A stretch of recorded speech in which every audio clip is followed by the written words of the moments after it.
सुना है पहले एसिड बेस बैलेंस क्या होता है? अरे क्या होता है?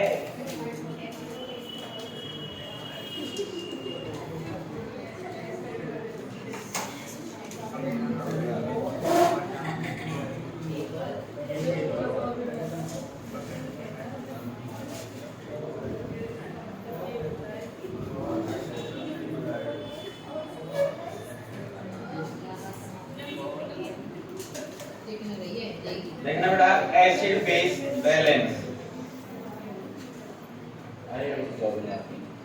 एसिड बेस बैलेंस के अंदर सबसे पहले आपको पता होना चाहिए जो पीएच होती है। क्या होती है?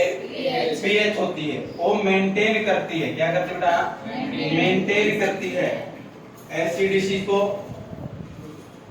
एसिडोसिस और एल्कालोसिस डिपेंड होता है उसके ऊपर। अगर अपन बात करते हैं नॉर्मल पीएच होती है बेटा 7.35 से 7.45, पता है ना सभी को। अगर 7.35 से कम है तो उसको बोलेंगे बेटा एसिडोसिस। क्या बोलेंगे? एसिडोसिस। अगर 7.45 से ज्यादा तो क्या बेटा? एल्कालोसिस। जो एसिडोसिस और एल्कालोसिस की कंडीशन और डिपेंड किस पे रहती है? पीएच। किसके ऊपर है? जब भी शरीर के अंदर पीएच कम होती है या ज्यादा होती है, जब भी पीएच कम होती है और ज्यादा होती है तब बेटा बॉडी के अंदर एक सिस्टम काम करता है, बफर सिस्टम। कौन सा सिस्टम बेटा? Buffer system. पता है या नहीं पता? जब भी बॉडी के अंदर पीएच का लेवल बढ़ेगा या पीएच का लेवल कम होगा तो बॉडी के अंदर एक सिस्टम काम करता है जिसे बोलते हैं बफर सिस्टम। हमेशा याद रखना अगर पीएच की कंसंट्रेशन कम हो रही है तो बेटा हाइड्रोजन आयन की कंसंट्रेशन बढ़ेगी। बढ़ेगी या नहीं बढ़ेगी? अगर पीएच बॉडी के अंदर बढ़ रहा है तो हाइड्रोजन आयन की जो कंसंट्रेशन हो क्या होगी बेटा? कम होगी। अरे क्या होगी? कम होगी। एक चीज हमेशा याद रखना अगर एक पीएच, कितना पीएच है? एक पीएच इंक्रीज हो रहा है तो 10 हाइड्रोजन जो आयन हो कम होंगे। कितने बेटा? 10 हाइड्रोजन आयन कम होंगे। अगर एक पीएच कम हो रहा है तो 10 हाइड्रोजन आयन बढ़ेंगे। कितने बढ़ेंगे? अरे बोलो 10 बढ़ेंगे। याद रखोगे या नहीं रखोगे? अब देखना बेटा बाइकार्बोनिक, अगर बात करें बेटा कौन कौन सा बफर के अंदर काम करता है। एक तो अपना लंग्स होते हैं। लंग्स होते हैं नहीं होते? लंग्स के अंदर बेटा कार्बोनिक एसिड जो होता है, क्या होता है? Carbonic acid. उसको मेंटेन करने की एबिलिटी होती है। किसके अंदर है? लंग्स के अंदर। किसके अंदर बेटा? लंग्स के अंदर। H2CO3 जैसे कि कार्बोनिक एसिड हो गया अपना H2CO3। क्या हो गया? H2CO3। ये कहां पर गया? लंग्स के अंदर गया। कहां पर गया बेटा? लंग्स के अंदर। अगर बेटा बॉडी के अंदर ज्यादा मात्रा में किसकी है? H2 आयन है, H आयन ज्यादा मात्रा में है तो ये क्या करेगा? अपन बोल सकते हैं H2O प्लस CO2 के अंदर ब्रेक डाउन होगा। क्या होगा? H2O CO2 के अंदर ब्रेक डाउन होगा और CO2 लंग्स के द्वारा बाहर फेंकी जाएगी या नहीं? अरे बेटा लंग्स के द्वारा CO2 क्या होता है? रेस्पिरेशन का वेस्ट प्रोडक्ट होता है जिसे CO2 को बाहर फेंक दिया जाएगा।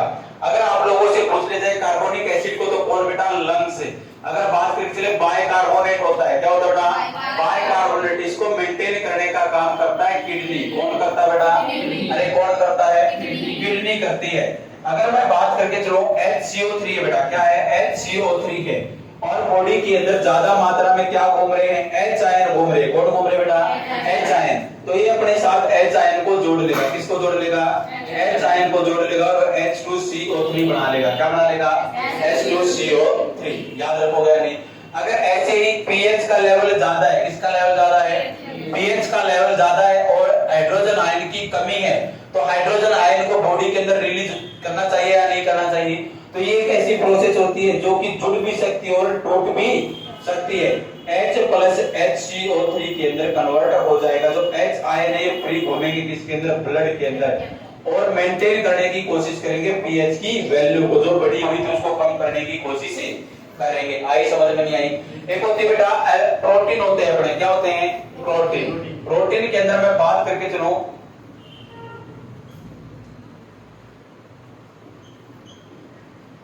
यहाँ पर आके कोई भी जोड़ सकता है। जैसे कि ये चैन है। क्या है? ये चैन है प्रोटीन की। सभी को पता है अमाइनो एसिड से मिलके बनते हैं प्रोटीन। बनते हैं नहीं बनते?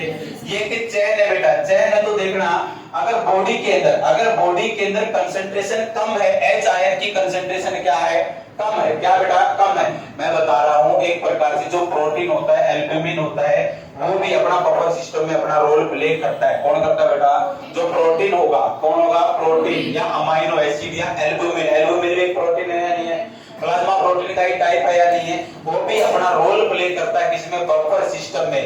अब देखना, अगर मैं बात करके चलूं, अगर बॉडी के अंदर पीएच का लेवल बढ़ गया, किसका लेवल बढ़ गया बेटा, पीएच का लेवल बढ़ गया और एच आयन की कमी हो गई, तो ये क्या कर देगा, RCHNH2 अपना जो ये H है इसको क्या कर देगा बेटा, अरे क्या कर देगा, रिलीज कर देगा किसके अंदर, ब्लड के अंदर। किसके अंदर रिलीज कर देगा, ब्लड के अंदर।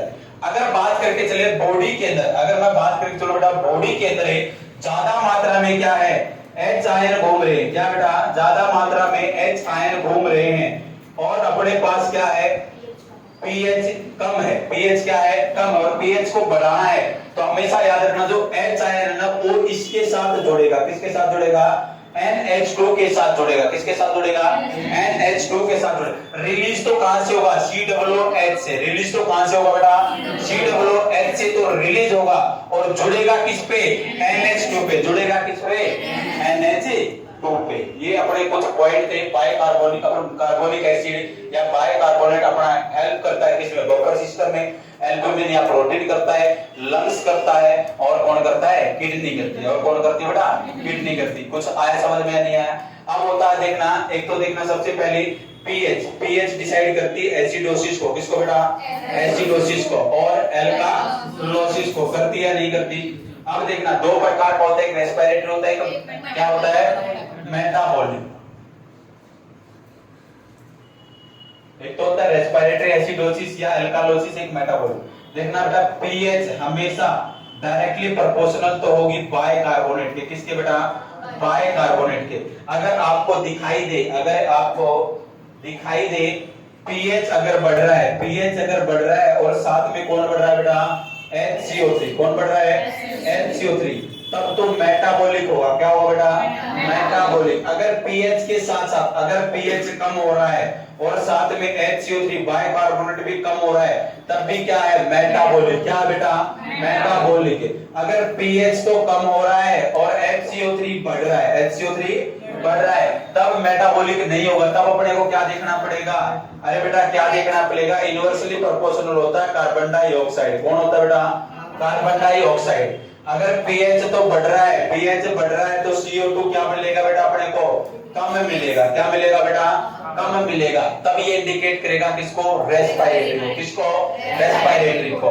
अगर बेटा पीएच कम हो रहा है और रेस्पिरेटरी अगर चेक करना तो PCO2 क्या मिलना चाहिए, बढ़ा हुआ। क्या मिलना चाहिए, बढ़ा हुआ। आई बात समझ में नहीं आई, मैंने बोला बाइकार्बोनेट तो हमेशा क्या होता है, डायरेक्टली प्रोपोर्शनल होता है। जैसे पीएच अगर बढ़ेगा तो बाइकार्बोनेट भी बढ़ना चाहिए, तब मेटाबॉलिक को इंडिकेट करेगा। अगर पीएच कम हो रहा है तो साथ में बाइकार्बोनेट भी कम होना चाहिए, बाइकार्बोनेट भी क्या होना चाहिए, कम होना चाहिए। तब ये क्या करेगा, इंडिकेट करेगा किसको, मेटाबॉलिक को। अगर बेटा पीएच बढ़ रहा है और साथ में PCO2 कम हो रहा है, PCO2 कम हो रहा है, तो इंडिकेट करेगा रेस्पिरेटरी को। अगर पीएच कम हो रहा है और CO2 बढ़ रहा है, तब भी इंडिकेट करेगा रेस्पिरेटरी को। किसको बेटा, रेस्पिरेटरी को। और पीएच कम हो रहा है तो एसिडोसिस, और पीएच बढ़ रहा है तो एल्कालोसिस। याद रखोगे या नहीं रखोगे। एक होता है बेटा रेस्पिरेटरी एसिडोसिस। क्या होता है बेटा, रेस्पिरेटरी एसिडोसिस। रेस्पिरेटरी एसिडोसिस कौन कौन सी कंडीशंस के अंदर देखने को मिल सकता है, कोई बता सकता है क्या।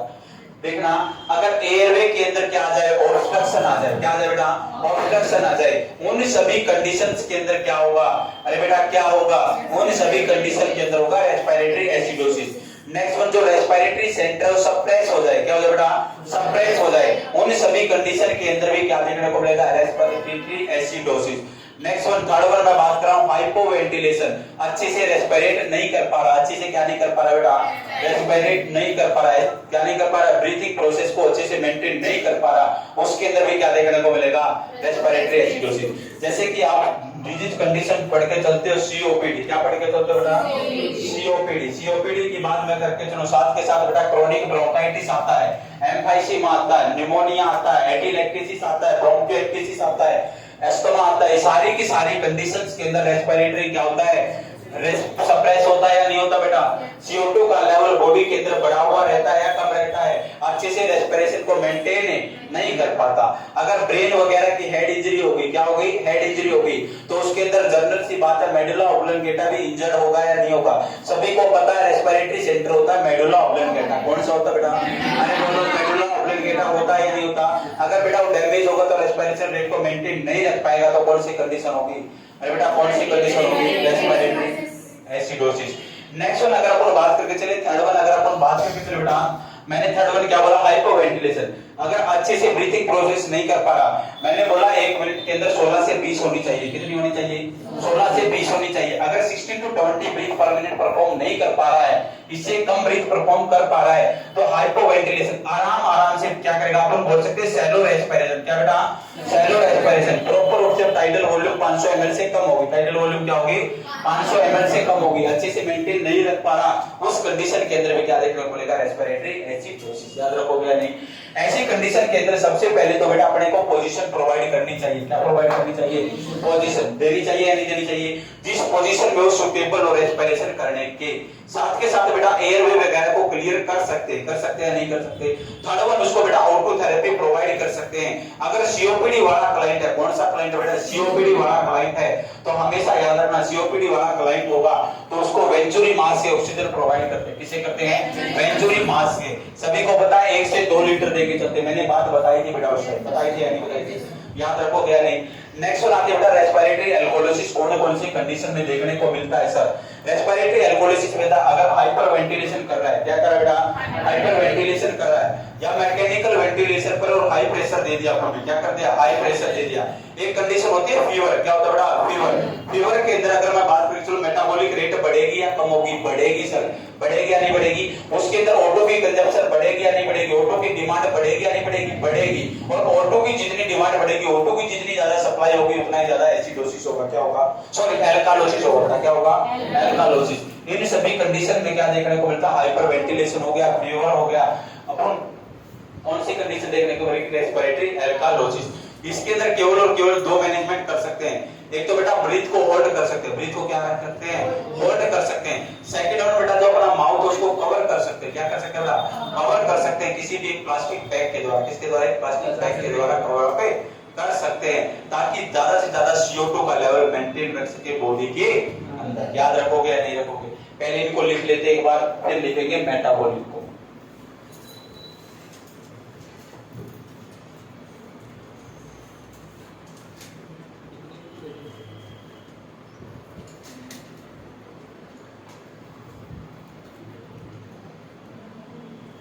देखना सबसे पहले ना पीएच क्या होता है? PH power of hydrogen ion. सभी को पता ना?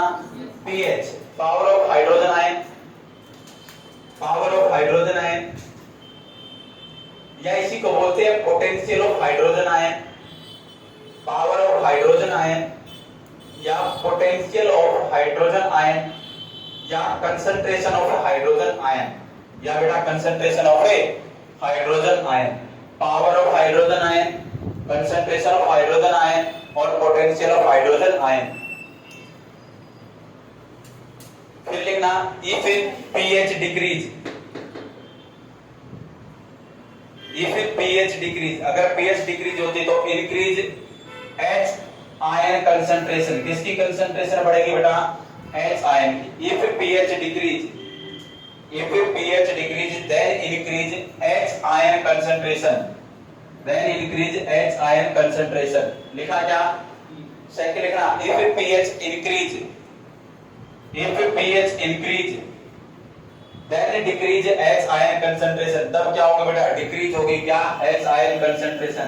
अरे मुश्किल तो लाइन नहीं है ना? नेक्स्ट वन लिखना बेटा if 1 pH decrease, if 1 pH decrease then 10 times increase H ion। कितने टाइम बढ़ जाएंगे बेटा? 10 time. then 10 time increase H ion। if 1 pH decrease, if 1 pH decrease then 10 time increase H ion। कितने time बढ़ेंगे? 10 time, 10 गुना बढ़ जाएंगे बेटा। Next लिखना if one pH increase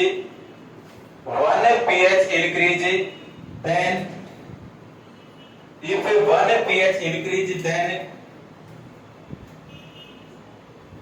10 time decrease H ion, कितने टाइम बेटा 10 गुना कम हो जाएंगे।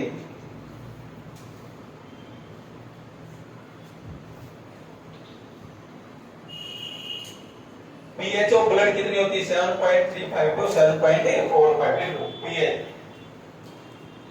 7.35 टू 7.45 लिखा क्या।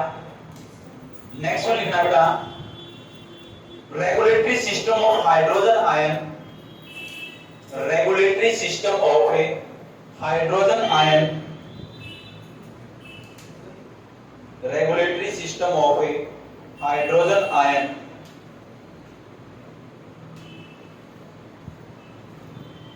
concentration in blood, concentration in blood,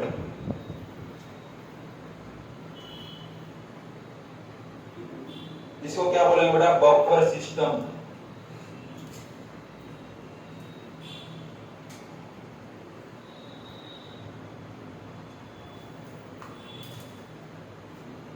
buffer system heading डालो, बफर सिस्टम डालने क्या डालो बेटा आराम से।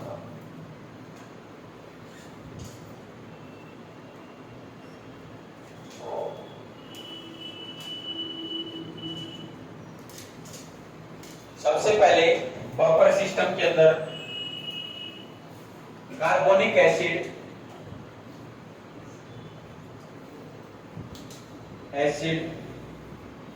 बाइकार्बोनेट सिस्टम बेटा H2CO3 और HCO3 और HCO3। सबसे पहले कौन काम करेगा कार्बोनिक एसिड बाइकार्बोनेट सिस्टम किसके अंदर बफर सिस्टम के अंदर, और उसका होता है फॉर्मूला H2CO3 HCO3।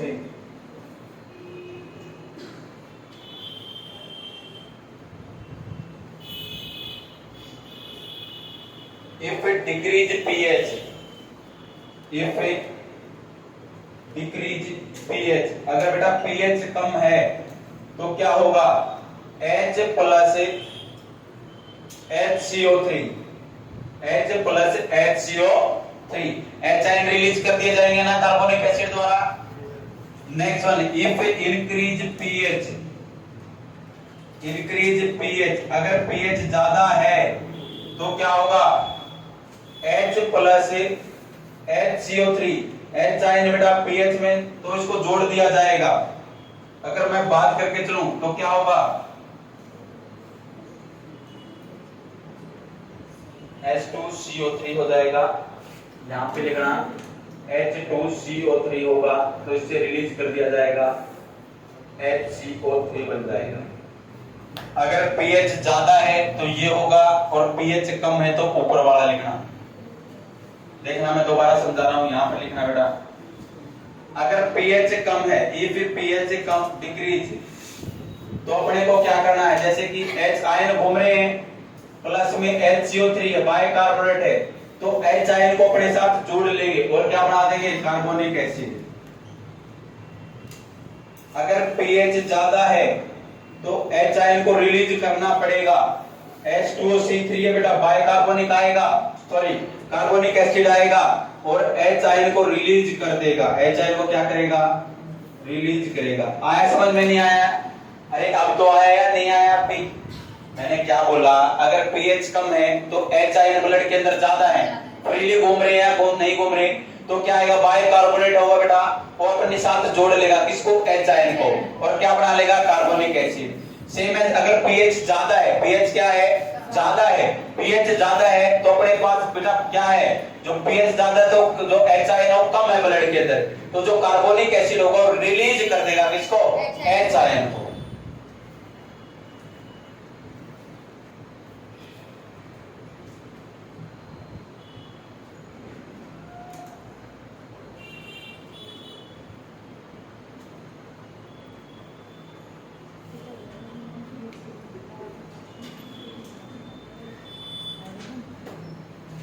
ऐसे ही बेटा सेकंड लिखना है, काम करता है फॉस्फेट सिस्टम, फॉस्फेट सिस्टम। हाँ सेकंड बेटा फॉस्फेट सिस्टम, कॉपर सिस्टम के अंदर सेकंड है फॉस्फेट सिस्टम।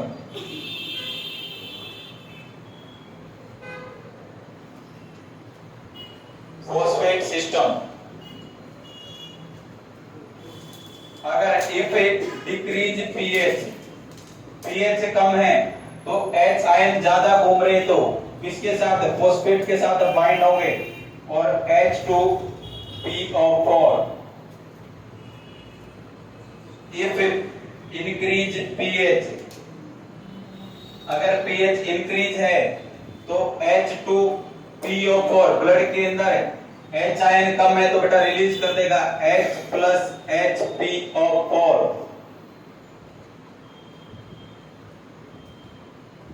अगर ज्यादा होगी तो कम करने का काम करेगा और कम है तो ज्यादा करने का काम करेगा। H आयन के ऊपर भी डिपेंड और pH के ऊपर भी, दोनों के ऊपर, एसिडिक और एल्कालोसिस।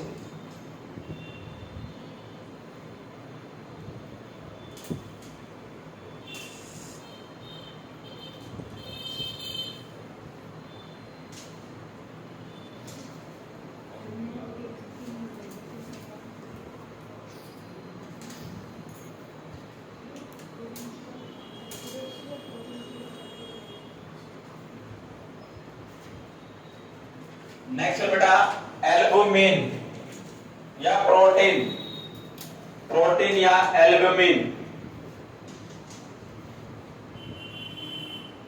कड़वा लिखना प्रोटीन या एल्बुमिन। ये कैसे बफर का काम करते हैं, RCHNH2COOH। अब देखना अगर इफ पीएच इंक्रीज, पीएच क्या है बेटा, इंक्रीज है, ज्यादा है, तो ये क्या करेगा, रिलीज करेगा ना H आयन को, तो RCHNH2COO plus H ion, H ion को इसने क्या कर दिया, रिलीज कर दिया जब पीएच क्या है, ज्यादा है और ब्लड के अंदर H आयन की कमी है। इफ पीएच डिक्रीज, अगर पीएच कम है तो H आयन ब्लड के अंदर ज्यादा पड़े हैं तो होगा RCH और NH2 प्लस में H COOH, NH2 plus H हो जाएगा और NH3 बना देगा। क्या बना देगा बेटा, ये RCH NH3 COOH अगर पीएच क्या है, कम है। समझ आया या नहीं आया, अरे आ रहा है या नहीं आ रहा है, पागलों की तरह लगे हो। बेटा क्या है, अगर कम होगा, अगर पीएच कम है तो अपने साथ जोड़ लेगा, अगर पीएच ज्यादा तो H आयन को रिलीज कर रहा है। बस अपने को क्या होना चाहिए, पता होना चाहिए। केमिस्ट्री पढ़ी है कभी या नहीं पढ़ी, अरे केमिस्ट्री जो पढ़ी होगी 12th क्लास में आती है ना, तो पहले क्या पढ़ते हो, पहले भी तो 12th तक भी तो केमिस्ट्री साइंस तो होगी ना, उसके अंदर भी तो केमिस्ट्री का रासायनिक क्या बोलते हैं हिंदी में, रासायनिक विज्ञान बोलते हैं ना, और फिजिक्स को भौतिक विज्ञान। रासायनिक विज्ञान का ज्ञान है तुम्हें या नहीं है,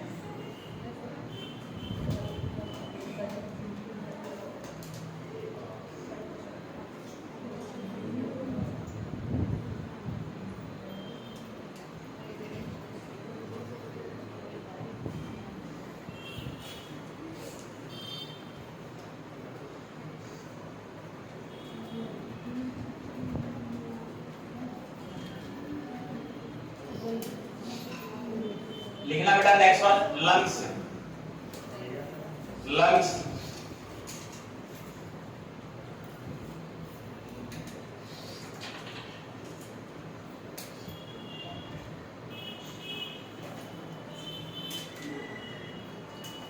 mainly regulate carbonic acid. Simple सा क्वेश्चन पूछ लिया जाता है, कार्बोनिक एसिड को कौन रेगुलेट करके रखता है, तो कौन करता है बेटा, लंग्स। कैसे करेंगे देखना, ये लिख लेना।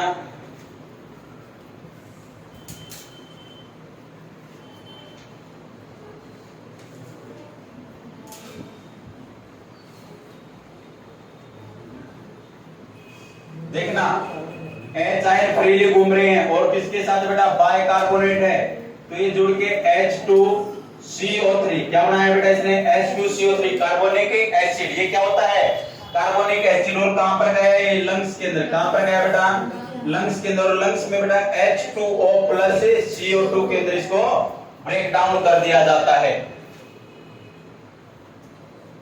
लंग्स मेनली मेंटेन रेगुलेट कौन सा carbonic acid H plus HCO3 मिलके क्या बना H2CO3 कार्बोनिक एसिड, और लंग्स के अंदर गया और लंग्स के अंदर बेटा H2O प्लस CO2 के अंदर इसको ब्रेक डाउन कर दिया गया। नेक्स्ट लिखना किडनी।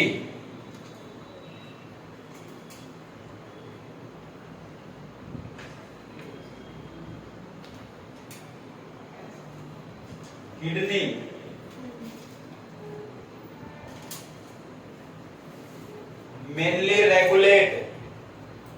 mainly regulate bicarbonate, किसको करती है बेटा mainly regulate bicarbonate, mainly regulate bicarbonate। जैसे कि डायरेक्ट बस इतना लिखना H2CO3 है, ये किडनी में जाके बेटा किडनी में जाने के बाद H आयन प्लस HCO3 में कन्वर्ट हो जाएगा। H2CO3 है, ये किडनी में जाने के बाद किडनी से कन्वर्ट कर देगी H प्लस HCO3 माइनस के अंदर, H प्लस HCO3 माइनस के अंदर, H प्लस फिर प्लस बीच में HCO3 माइनस के अंदर क्या कर देगी बेटा इसको कन्वर्ट कर देगी, चेंज कर देगी। आया पल्ले पड़ी या नहीं पड़ी बातें ये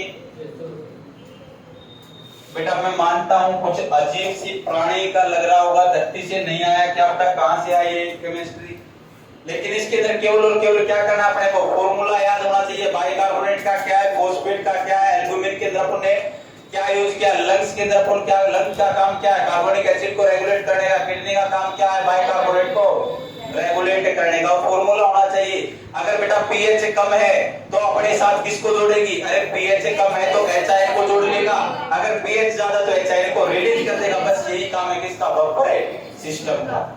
अब देखना मेन अपन लिख लेना बेटा साथ के साथ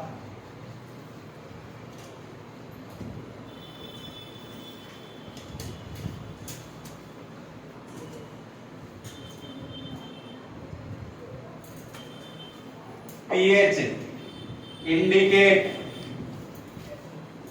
acidosis and alkalosis। किसको इंडिकेट करता है बेटा acidosis and alkalosis. Normal pH 7.35 to 7.45 है। अब लिखना if pH decrease indicate acidosis, indicate acidosis। if pH increase, अगर pH increase होगी तो indicate करेगी, क्या करेगी बेटा indicate alkalosis। कौन सा लॉसिस रे alkalosis। if pH decrease indicate acidosis, if pH increase indicate alkalosis। Next one लिखना pH डायरेक्टली प्रोपोर्शनल। पीएच बेटा डायरेक्टली प्रोपोर्शनल होती है बाइकार्बोनेट के, किसके बाइकार्बोनेट के। If pH increase then HCO3 increase, तो किसको इंडिकेट करेगा मेटाबॉलिक। किसको बेटा metabolic. If pH decrease then HCO3 decrease, और HCO भी डिक्रीज हो रहा तब भी मेटाबॉलिक। किसको इंडिकेट करेगा मेटाबॉलिक। और पीएच किसको बताएगी एल्कालोसिस है या एसिडोसिस है।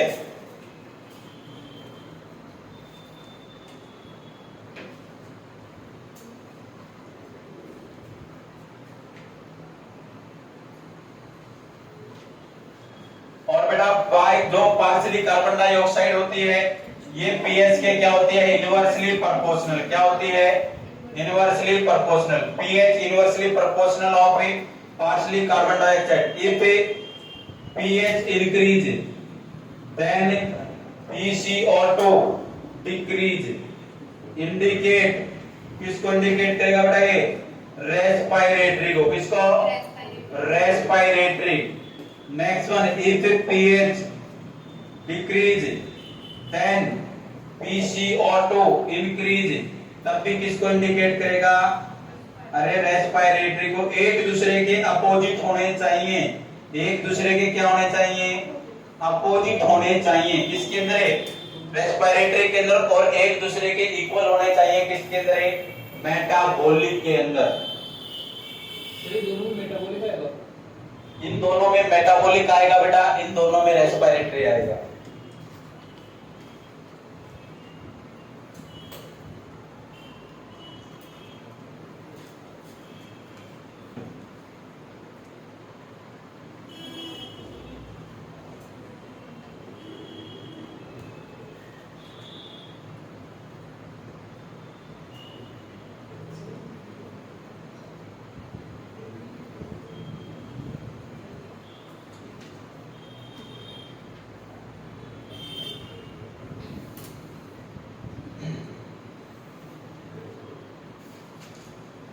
चलिए बेटा लिखो।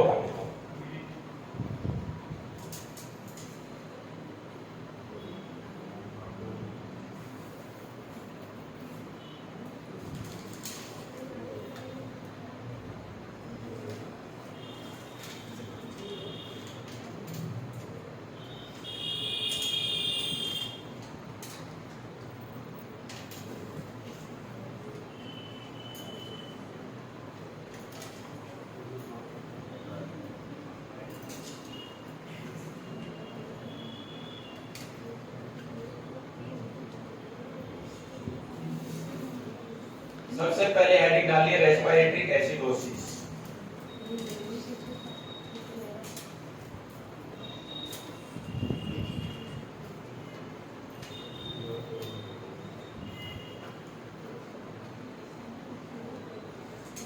सबसे पहले बेटा respiratory acidosis.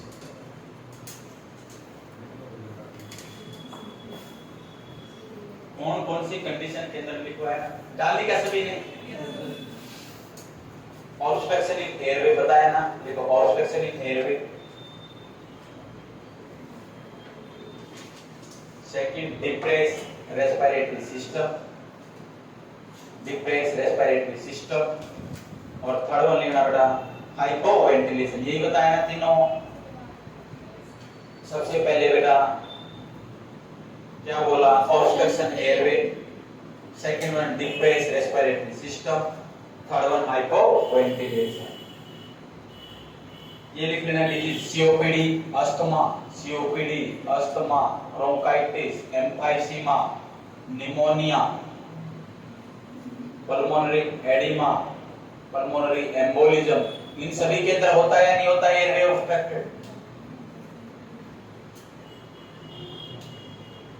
COPD asthma, chronic bronchitis, atelectasis, pulmonary oedema, pulmonary embolism.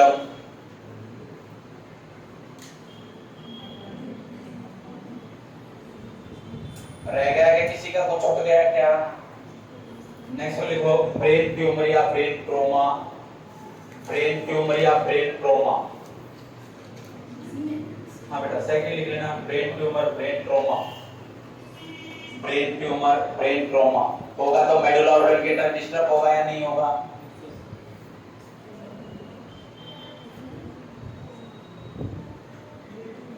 Management लिखो, इसकी मैनेजमेंट क्या कर सकते हैं। मैनेजमेंट अगर रेस्पिरेटरी एसिडोसिस है तो क्या मैनेजमेंट होगी बेटा? मैनेजमेंट लिखो, प्रोवाइड कंफर्ट पोजीशन, बताई थी या नहीं बताई थी अभी? अरे provide comfort position. Third one, second one बेटा O2 इनहेलेशन, क्या करना है? O2 inhalation. सभी को पता है सीओपीडी वाले के अंदर कितना लेना है, 1 से 2 लीटर। बताया था या नहीं बताया था? वेंचुरी मास के द्वारा। थर्ड वन बेटा ऑर्थोपेडिक पोजीशन दे सकते हैं या नहीं? अरे ऑर्थोपेडिक पोजीशन दे सकते हैं या नहीं दे सकते, लिख लो।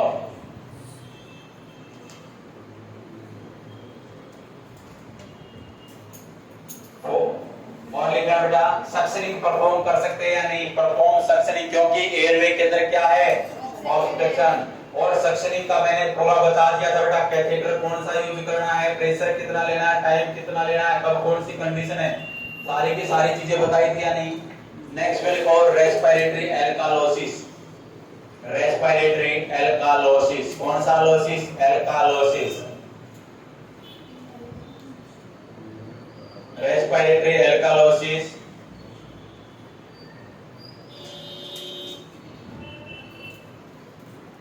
कौन सी कंडीशन के अंदर, ओवर स्टिमुलेशन ऑफ रेस्पिरेटरी, अगर ज्यादा स्टिमुलेट हो जाए रेस्पिरेटरी सिस्टम, होगा या नहीं होगा बेटा, अरे ज्यादा स्टिमुलेट होगा तो ज्यादा बार क्या लेगा, डीप रेस्पिरेशन करने की कोशिश करेगा या नहीं करेगा। Over stimulate of respiratory, hyperventilation बेटा, उसके अंदर हाइपोवेंटिलेशन था या नहीं था, इसके अंदर हाइपरवेंटिलेशन, फीवर,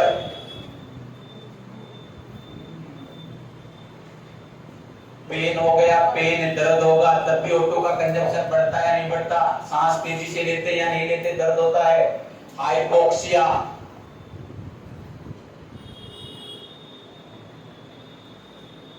और वेंटिलेटेड बाय मैकेनिकल वेंटिलेटर, ज्यादा ही प्रेशर वगैरह दे दिया किसके द्वारा, मैकेनिकल वेंटिलेटर पे दर्द लिख लेना। और वेंटिलेटेड बाय मैकेनिकल वेंटिलेटर। और प्रेगनेंसी लिखना, प्रेगनेंसी के अंदर भी, अरे ओबीजी पढ़ी या नहीं पढ़ी, प्रेगनेंसी कैसी कंडीशन है, रेस्पिरेटरी एल्कालोसिस कंडीशन है।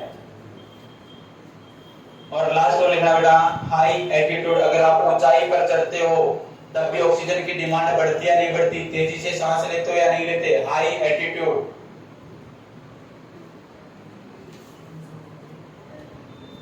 इसके अंदर मैनेजमेंट क्या करनी, मैंने मैनेजमेंट बताई थी, होल्ड ब्रीथ, ब्रीथ को क्या करना है बेटा, अरे ब्रीथ को क्या करना है, होल्ड करना है। और cover the mouth by paper bag, second लिखना cover the mouth by paper bag.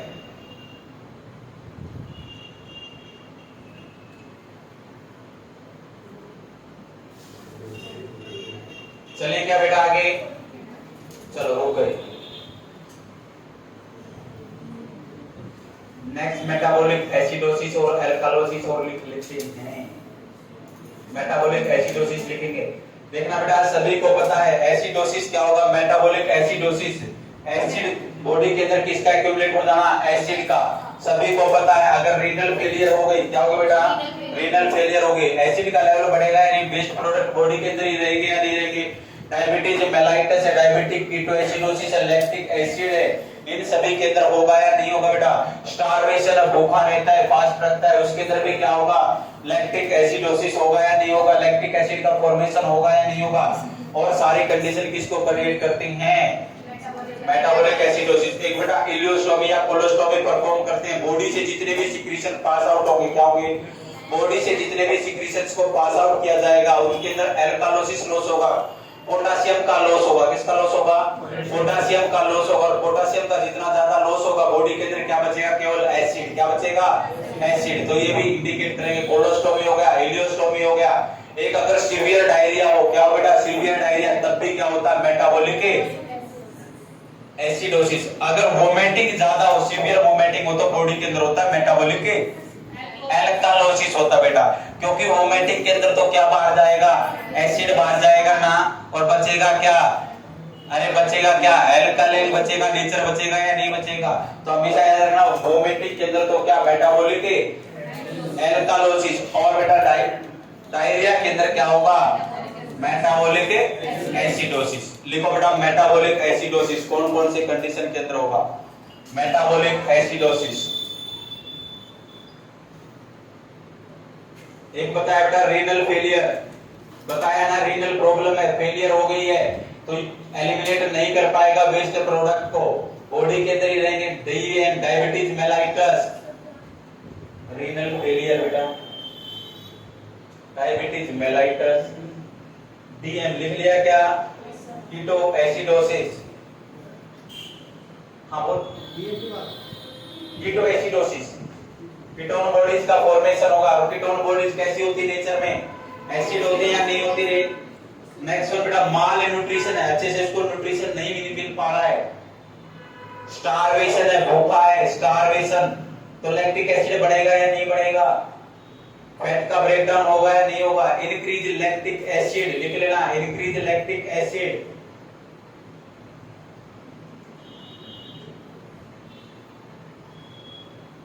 Increase lactic acid. Ileostomy, colostomy, ileostomy, colostomy,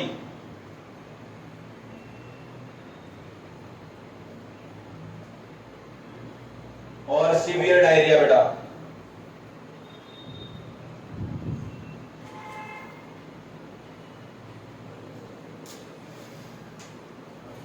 last में लिखना मेटाबॉलिक, मेटाबॉलिक एल्कालोसिस।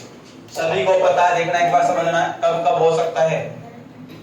इसकी मैनेजमेंट बेटा, अगर भूखा है तो उसको खाना दे देंगे अपन, डीएम है तो उसको ठीक करेंगे, रीनल फेलियर है तो उसको ठीक करने की कोशिश करेंगे। अब देखना बेटा, मेटाबॉलिक एल्कालोसिस कौन सी कंडीशन में हो सकता है?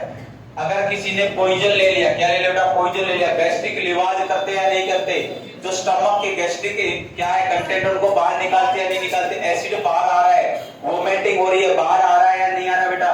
तो इन कंडीशंस के अंदर गैस्ट्रिक लिवाज हो गया, सक्शनिंग वगैरह होगी, इन सभी के अंदर वोमिटिंग होगी, क्या आएगा अपना? Gastric metabolic alkalosis. लिखो बेटा, मेटाबॉलिक एल्कालोसिस। कौन कौन सी कंडीशन होगी मेटाबॉलिक एल्कालोसिस? जीआईटी सक्शनिंग, क्या कर रहे हैं? सक्शनिंग परफॉर्म कर रहे हैं, GIT suctioning. Severe vomiting, severe vomiting, severe vomiting हो रही बेटा। गैस्ट्रिक लिवाज बढ़ाया था ना एनजी ट्यूब के अंदर, बाहर निकालते हैं अगर पॉइजनिंग वगैरह हो बेटा। नेक्स्ट वन, एक कंडीशन पढ़ी होगी आप लोगों ने, पाइलोरिक स्टेनोसिस, पढ़ी या नहीं पढ़ी? सर्कुलर मसल जो उनकी हाइपरट्रोफी हो जाती है, जिसके कारण प्रोजेक्टाइल वोमिटिंग। कौन सी वोमिटिंग बेटा? प्रोजेक्टाइल। प्रोजेक्टाइल का मींस होता है फोर्सफुल और नॉन बिलियस। और कैसी हो बेटा? नॉन बिलियस। उसके अंदर बाइल प्रेजेंट नहीं होगा, क्योंकि बाइल तो कहां पर होता है? इंटेस्टाइन के अंदर होता है, और ये प्रॉब्लम ही कहां पर? स्टमक के अंदर है। तो पाइलोरिक स्टेनोसिस के अंदर भी कौन सी कंडीशन बेटा? मेटाबॉलिक, मेटाबॉलिक एल्कालोसिस देखने को मिलता है।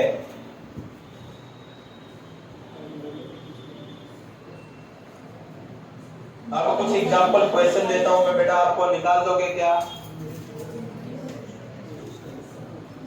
एबीसी का सैंपल निकालने के लिए अपने को पता है कौन सी आर्टरी का यूज करते हैं बेटा? एक टेस्ट करते हैं एलन टेस्ट। कौन सा टेस्ट करते हैं? Allen test. लिख लो बेटा, इसके बारे में और दो चार लाइनें लिख लो। हाँ, Allen test.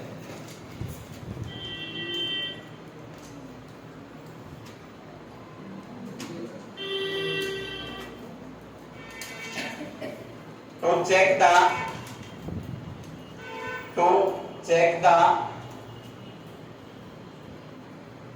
check the patency of artery, to check the patency of artery, opening को, आर्टरी की ओपनिंग को चेक करने के लिए कौन सा टेस्ट बेटा? Allen test.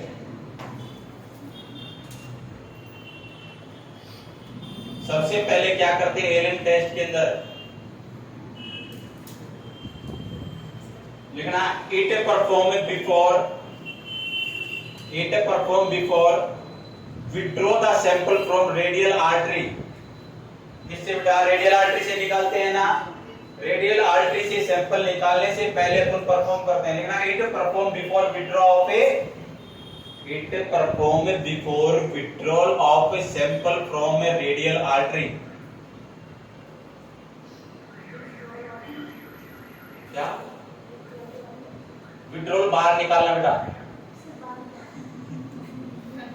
Withdraw the sample from radial artery. सोदा तो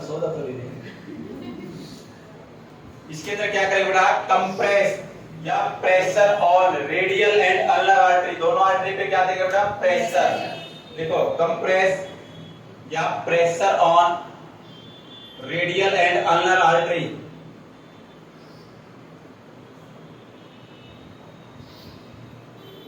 आफ्टर दैट इसके बाद क्या करेंगे, ओपन एंड क्लोज हैंड। अपन ने प्रेशर लगाया, देखना प्रेशर लगाया रेडियल और अल्नर दोनों के ऊपर, आपको क्लोज ओपन और क्लोज करना, क्या करना, open and close. After that hand open and close, लिखा बेटा, फिर लिखना after that hand open and close, फिर लिखना after that release pressure from ulnar artery. किससे प्रेशर को हटाना है, अल्नर आर्टरी से। After that remove pressure from ulnar artery, केवल और केवल कौन सी आर्टरी से हटाना है, अल्नर आर्टरी से। If normal colour, if normal colour return, if normal colour return within 6 to 7 second, कितनी सेकंड के अंदर आ जाता है बेटा, 6 to 7 सेकंड के अंदर आ जाता है।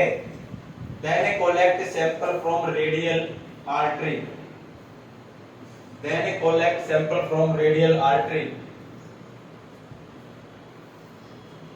If next पे लिखना from radial artery, then collect sample from radial artery।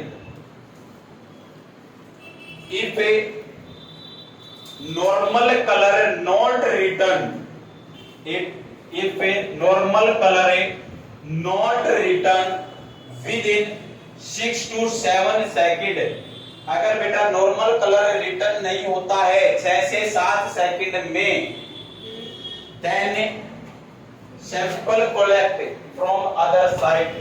तब सैंपल कहां से कलेक्ट करना बेटा, दूसरी साइड से।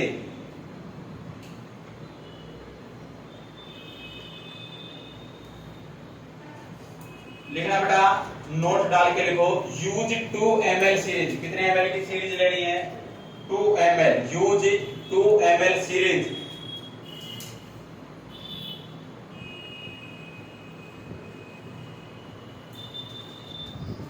और कौन सी सीरीज होनी चाहिए, हिपेरेनाइज्ड सीरीज। कैसी सीरीज होनी चाहिए बेटा, हिपेरेनाइज्ड series.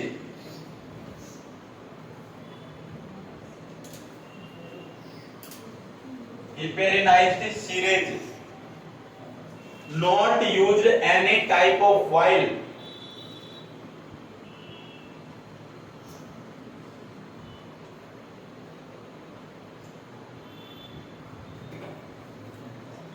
not used any type of vial, needle direct attached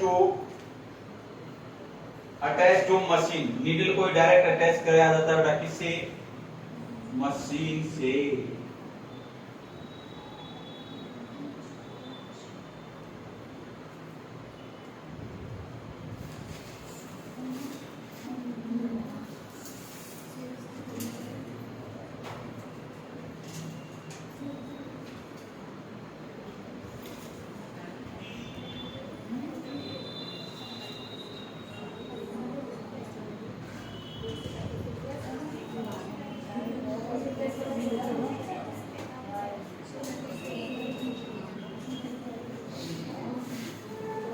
लिखो पीएच, एक लिखो पीएच।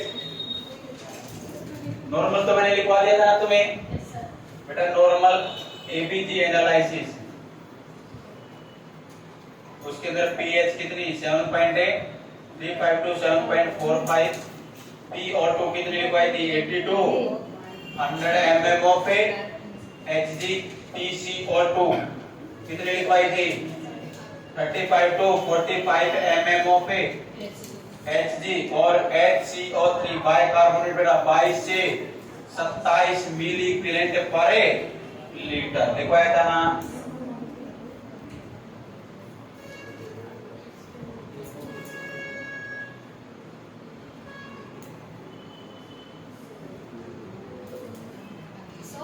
हाँ बेटा, हाइपोक्सिया में रेस्पिरेटरी एल्कोसिस कैसे होगा, रेस्पिरेटरी उसमें हाइपोक्सिया में रेस्पिरेटरी एल्कोसिस ऐसे होगा बेटा, देखना हाइपोक्सिया हो रखा है पेशेंट हाइपर वेंटिलेट करने की कोशिश करेगा या नहीं करेगा, अपने आप को ज्यादा सांस लेने की कोशिश करेगा या नहीं करेगा। अब देखना, आप भागे हुए, क्या है, सिंपल सा एग्जांपल बताता हूं, आपके पीछे कुत्ता लग गया और आप भागोगे या नहीं भागोगे। उस कंडीशन में बॉडी को प्रॉपर रूप से ऑक्सीजन तो नहीं मिल रही, आपके शरीर में क्या हाइपोक्सिया है या नहीं है बेटा, बॉडी इसको कंपनसेट करने की कोशिश कर रही है या नहीं कर रही, ज्यादा मात्रा में डीप ब्रीथ करने की कोशिश कर रही है नहीं कर रही, शैलो रेस्पिरेशन बार बार कर रही है नहीं कर रही बेटा, ज्यादा रेस्पिरेशन करेगा हाइपर वेंटिलेटेड होगा तो क्या होगा, रेस्पिरेटरी एल्वेओलाइटिस। आया समझ में नहीं आया? एक बेटा कंपनसेट होता है, एक पार्शियली कंपनसेट होता है, एक अनकंपनसेट। पता है क्या किसी को क्या होता है? हाँ क्या होता है? ये कुछ नहीं पता था।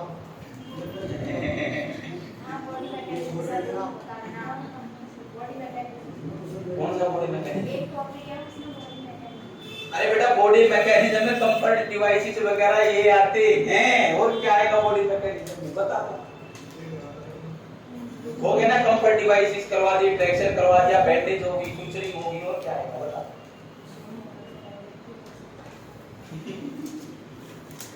क्वेश्चन निकाले तूने अभी तक? नहीं निकालते ना। कोई बच्चा है जिसने क्वेश्चन निकाले बेटा साथ के साथ? निकल रहे हैं या नहीं निकल रहे? मोस्टली निकलेंगे बेटा, 100% तो बोलूंगा नहीं निकलेंगे। कभी कल मेरे को पकड़ के लेके आओ तुम वापस, 100% तो निकलेंगे नहीं बेटा। 82, 85 या 90% निकल जाएंगे। 10% हर बुक के अंदर बेटा ऐसे मिलेंगे, क्या पता अपनी इमेज बनाने के लिए उसने क्या पता कैसे डाले हों, लेकिन उनका वास्तविक जीवन से, जैसे कि कोई भी मूवी चलती है, नाटक चलता है, उस पे लिखा होता ना, इस कहानी का काल्पनिक जीवन से कोई लेना, वास्तविक जीवन से कोई लेना देना नहीं है। तो लिखो कंपनसेट, तो कहता है कंपनसेट, पार्शियली कंपनसेट और अनकंपनसेट। सबसे पहले कंपनसेट, जो कंपनसेट होगा बेटा, कंपनसेट के अंदर पीएच नॉर्मल होगी, पीएच नॉर्मल होगी, PCO2 एबनॉर्मल होगी, पीएच नॉर्मल होगी,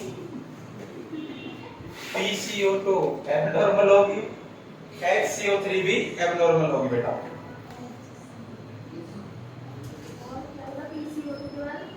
HCO3, H और hen मीन मुर्गी, C और कैट। नेक्स्ट में लिखना बेटा अनकंपनसेट, अनकंपनसेट। पीएच तो एबनॉर्मल होगी बेटा, पीएच क्या होगी, एबनॉर्मल होगी, और PCO2 और HCO3 में से एक एबनॉर्मल होगा और एक नॉर्मल होगा। जो PCO2 है और HCO3 है ना, इनमें से एक तो नॉर्मल होगा और एक एबनॉर्मल होगा। कोई भी नॉर्मल हो सकता है और कोई भी एबनॉर्मल हो सकता है, जरूरी नहीं कि PCO2 नॉर्मल हो या एबनॉर्मल हो। याद रखो। आया समझ में नहीं आया बेटा? और थर्ड वन कौन सा बच गया अपने पास? Partially compensate. कौन सा बच गया बेटा? Partially compensate. तीनों के तीनों एबनॉर्मल होंगे, पार्शियली कंपनसेट। थर्ड है बेटा पार्शियली कंपनसेट।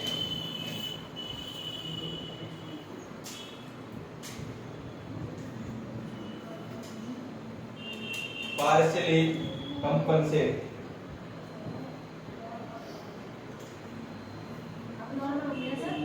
क्या? तीनों एबनॉर्मल होंगे, तीनों एबनॉर्मल। एग्जांपल लिखोगे एक इनका।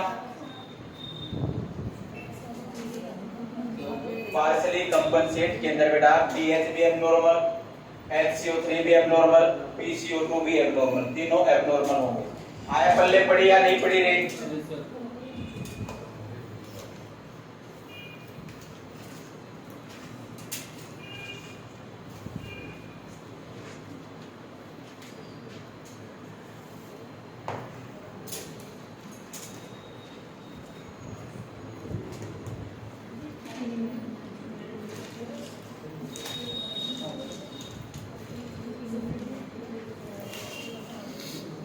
ग्लासको कोमा स्केल कितने आते बेटा उसके अंदर? EVM क्या आते बेटा? EVM I वर्बल और मोटार रिस्पॉन्स चेक करके चलते या नहीं चलते।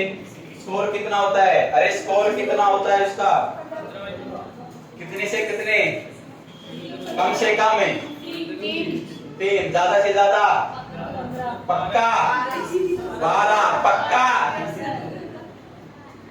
अरे EVM Glasgow coma scale, Glasgow coma scale कितना होता है बेटा? ग्लासगो कोमा स्केल, अरे ग्लासगो कोमा स्केल कितना होता है स्कोर? क्यों करते हैं? Assess level of a consciousness करते हैं या नहीं करते बेटा? बेटा करते या नहीं करते? आई रिस्पॉन्स चेक करते हैं, वर्बल रिस्पॉन्स चेक करते हैं और मोटार रिस्पॉन्स चेक करते हैं। करते नहीं करते? करते सर। अगर अपन बात करके चले बेटा आई रिस्पॉन्स के अंदर सबसे पहले अपन बोलेंगे बेटा ओबे स्पॉन्टेनियसली। आई रिस्पॉन्स क्या कर रहा है? आई रिस्पॉन्स दे रहा है, अच्छे से दे रहा है। अपन ने बोला जैसे कि मैं बोलता हूं विष्णु बता, विष्णु आराम से क्या करेगा? मेरी तरफ लखाएगा या नहीं लखाएगा? अच्छे से रिस्पॉन्स देगा या नहीं देगा? फिर मैं तेज आवाज में बोल के बोलूंगा विष्णु, फिर विष्णु देखेगा। फिर मैं विष्णु के पास जाऊंगा और इसको पेन भरी स्टिमुलाई दूंगा। क्या करूंगा बेटा? पेन भरी स्टिमुलाई दूंगा, तब बोलेगा। और इसको पेन दे लूं, कितना ही तेज बोल लूं, हिला लो, मार लो, पीट लो, ये कोई रिस्पॉन्स नहीं देगा तो क्या होगा? 1। कितना आता बेटा? आई के अंदर अपन 4 कितना करके चलते हैं? 4। फिर आता बेटा अपना वर्बल, क्या आता है? वर्बल, वर्बल के अंदर कितना?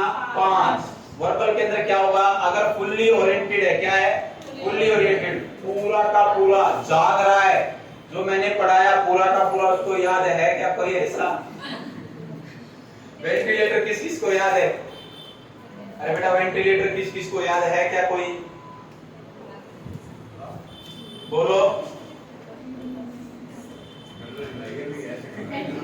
वेंटिलेटर थोड़ा फुल्ली ओरिएंटेड है 5। फिर बेटा कंफ्यूजन में है, किसमें है? कंफ्यूजन में कि मेरे को याद भी है और नहीं भी है। कितना? 4। इनएप्रोप्रिएट आंसर देगा, वर्ड्स का यूज करेगा। जैसे मैंने सुनना स्टार्ट कर दिया, उसने सुनाना स्टार्ट कर दिया, कुछ तो ठीक सुनाएगा, कुछ नहीं सुना पाएगा। वेंटिलेटर की जगह कभी कुछ बोलेगा, कभी कुछ बोलेगा। और एक होता है इनकॉम्प्रिहेंसिव वर्ड, जिनका कोई लेना देना ही नहीं है। और एक होगा नो रिस्पॉन्स, किसी प्रकार का भी रिस्पॉन्स नहीं देगा, उसे अपन क्या बोलेंगे बेटा? अरे नो रिस्पॉन्स नंबर देंगे 1। लास्ट वन कौन सा आता है? एम में मोटार रिस्पॉन्स। कौन सा रिस्पॉन्स है? मोटार। मोटार के अंदर बेटा ओबेज करेगा कमांड को। स्कोर कितना होता है? 6। कितना होता है बेटा? 6। अगर ओबेज कर रहा है कमांड को, मैं बोला चल के दिखा, वो चल के दिखा रहा है, अच्छे से मूवमेंट कर रहा है, तो कितना होगा? अरे कितना होगा? 6। अगर मैंने एक एरिया के ऊपर पेन दिया उसको और तब वो अपना फ्लेक्शन और एक्सटेंशन कर रहा है, तो कितना होगा बेटा? अरे कितना होगा? 5 होगा। कितना होगा? 5 होगा। नेक्स्ट वन अगर अपन बात करके चले बेटा एब्नॉर्मल फ्लेक्शन या डिकोर्टिकेट बोलते हैं। क्या बोलते हैं? एक होता है डिकोर्टिकेट, एक होता है डिसेरिब्रेट। दो होते हैं। डिकोर्टिकेट के अंदर क्या होना? कोर्टिकेट और डिसेरिब्रेट। कोर्टिकेट के अंदर तो एब्नॉर्मल फ्लेक्शन होना। क्या होना बेटा? एब्नॉर्मल फ्लेक्शन होना। और डिसेरिब्रेट के अंदर एब्नॉर्मल एक्सटेंशन होना। और लास्ट में आएगा कोई भी रिस्पॉन्स शो नहीं करेगा। अगर 8 से कम ग्लासगो कोमा स्केल है तो इंडिकेट करेगा बंदा कोमा में है। किसमें है? कोमा में।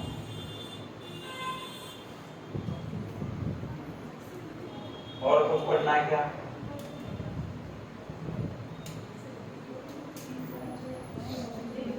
बचा क्या कुछ? बोलो बेटा बचा क्या? जीसीएस लिखोगे या नहीं? लिखोगे? किसकी बेटा? सेंट्रल वेनस प्रेशर कार्डियो के अंदर पढ़ते थे, वहां पे होगा central venous pressure. Central line के बारे में तो सेंट्रल लाइन की केयर लिखवा देता हूं बेटा, वो लिख पहले जीएस जीसीएस लिख लो एक बार पता है। GCS Glasgow coma scale, Glasgow coma scale.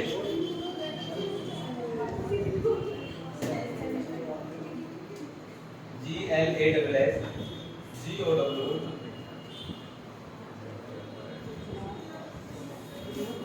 COWM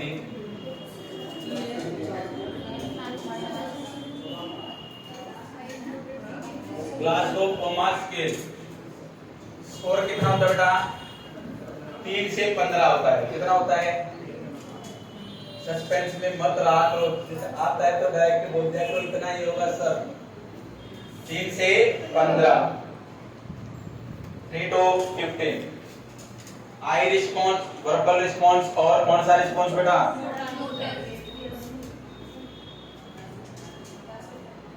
name of component. Component कौन कौन से एसेस करते हैं? Name of a component. एक normal, name of component, name of a component. कौन कौन से कंपोनेंट अपन यूज करते हैं बेटा? और नॉर्मल स्कोर कितना होता है? Normal score. Name of component के अंदर बेटा हमेशा याद रखना, एक तो आई रिस्पॉन्स आएगा या नहीं आएगा बेटा? फिर आएगा कौन सा? Verbal response. फिर थर्ड वन कौन सा आएगा? Motor response. मोटार रिस्पॉन्स 1 से 3, 1 से 4 और 1 से 6। सॉरी बेटा 1 4 5 6, 1 4 1 5 1 6।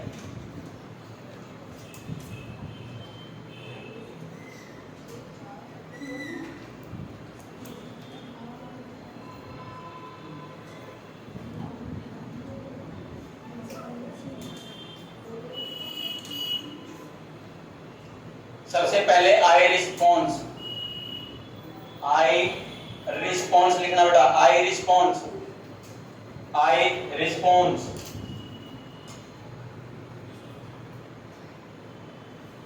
आई रिस्पॉन्स के अंदर 4 पॉइंट लिखने हैं, बस ज्यादा नहीं लिखना है। Spontaneously eye response, spontaneous eye response, spontaneous eye response. Number कितने दे रहे बेटा?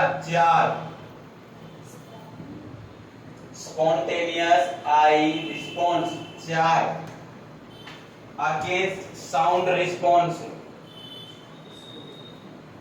अगेंस्ट साउंड रिस्पॉन्स नंबर दे रहे 3। साउंड के against sound response, against sound response number कितने दे रहे बेटा? 3। अगेंस्ट पेनफुल स्टिमुलस, किसके अगेंस्ट बेटा? पेनफुल स्टिमुलस के अगेंस्ट रिस्पॉन्स देना, नंबर देने हैं 2। और नॉर रिस्पॉन्स, कोई भी रिस्पॉन्स नहीं दे पा रहा है तो कितने देने हैं? 1। नेक्स्ट वन वर्बल रिस्पॉन्स बेटा। नेक्स्ट वन क्या लास्ट वाला रहेगा? क्या लिख लिया? वर्बल रिस्पॉन्स बेटा, verbal response. Fully oriented, fully oriented बेटा नंबर कितने दोगे? Fully oriented 5।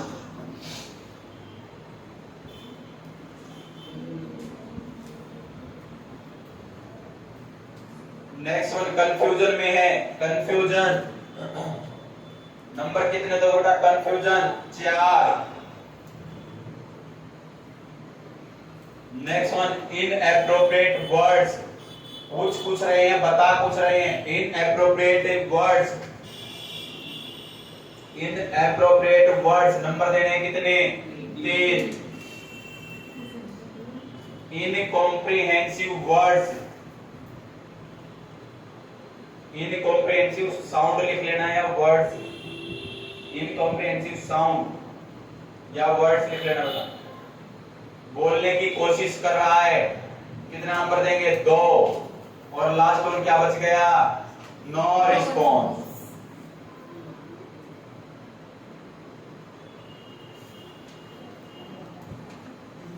चलिए बेटा नेक्स्ट वन कौन सा रिस्पॉन्स आ गया? Motor response.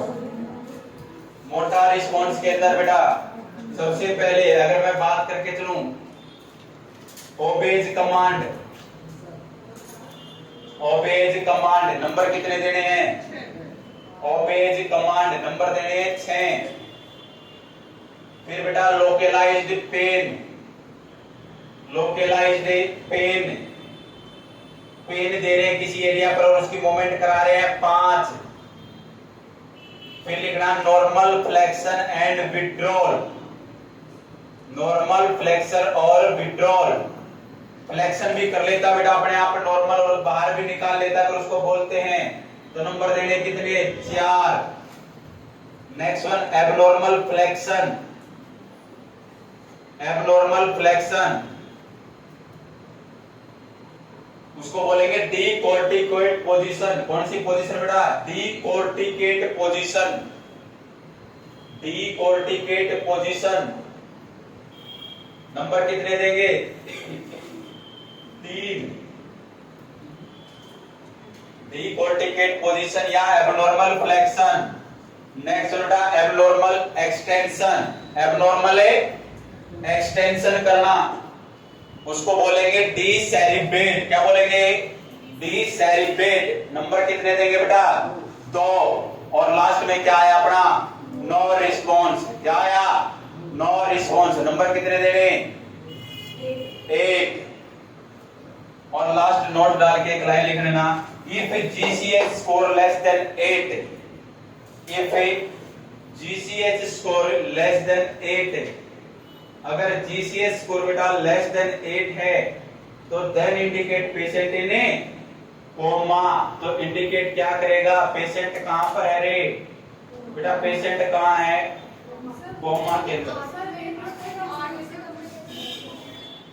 बेटा अगर अपन ने टोटल स्कोर को एसएस किया, जैसे कि अपन ने बोला उसको पेनफुल स्टिमुलाई दिया, क्या दिया? पेनफुल दिया, तब उसने बिल्कुल रिस्पॉन्स हो किया। कौन सा किया बेटा? वर्बल, सॉरी सबसे पहले उसने पेनफुल देने के बाद आई किया। क्या किया? आई। कितना आता है पेनफुल देने के बाद? आई कितना आएगा? 2। कितना है? 2 आ गया। फिर अपन ने बात की बेटा वर्बल के अंदर, वर्बल के अंदर 2 किसको कौन से नंबर पे है? 2 वर्बल के अंदर इसके ऊपर है इनकॉम्प्रिहेंसिव साउंड के ऊपर 2 है। नेक्स्ट वन अगर बात करें चलिए 3 किसके अंदर बेटा? इसके अंदर है डीकोर्टिकेट के अंदर है ना 3 है। तो 2 और 2 4 और 3 7 आ गया ना। अगर 7 स्कोर आ रहा है तो ये इंडिकेट करेगा वो बंदा कोमा के अंदर है। किसके अंदर है? कोमा के अंदर है। अपन ये एक्टिविटी परफॉर्म करके देखेंगे। लेवल ऑफ कॉन्शियसनेस को चेक करने के लिए किया जाता है ना बेटा, जिसे सभी को पता होगा ना। अपन एक जैसे कि सबसे पहले आई को चेक करके देखेंगे कौन सी कंडीशन करने पर वो क्या रिस्पॉन्स शो कर रहा है। वर्बल चेक करेंगे और फिर मोटर। आया समझ में? नहीं आया? अरे बेटा आया या नहीं आया? हाँ बेटा 8 से कम होगा क्या बेटा? 3 से 15 तो है, मेरी बात सुनो, नॉर्मल स्कोर है 3 से 15। एक डायरेक्ट कंट्रोल कर दिया उन्होंने, 8 से कम होगा तो कोमा के अंदर जा सकता है, इंडिकेट करता हो कोमा के अंदर जा रहा है। 3 तो आपको रिस्पॉन्स ही नहीं करना बेटा, उसके अंदर तो जीसीएस परफॉर्म करने की जरूरत ही क्या पड़ी अपने को।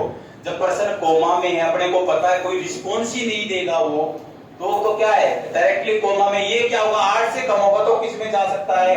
कोमा में जा सकता है।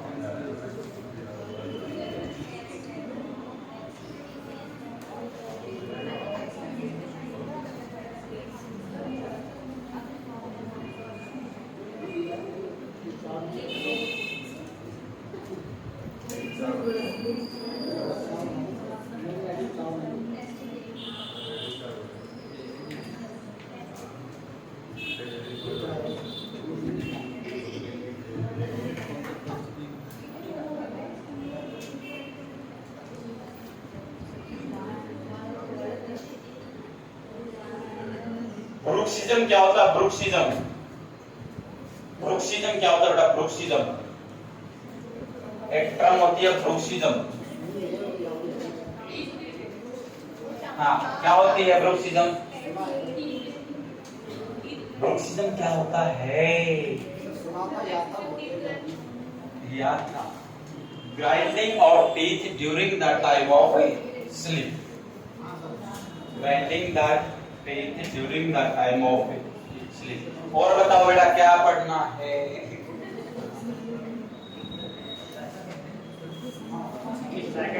टोटल इमीडिएट केयर कितनी होती है? जो न्यूबॉर्न बेबी होगा उसके अंदर टोटल इमीडिएट केयर कितनी होंगी बेटा?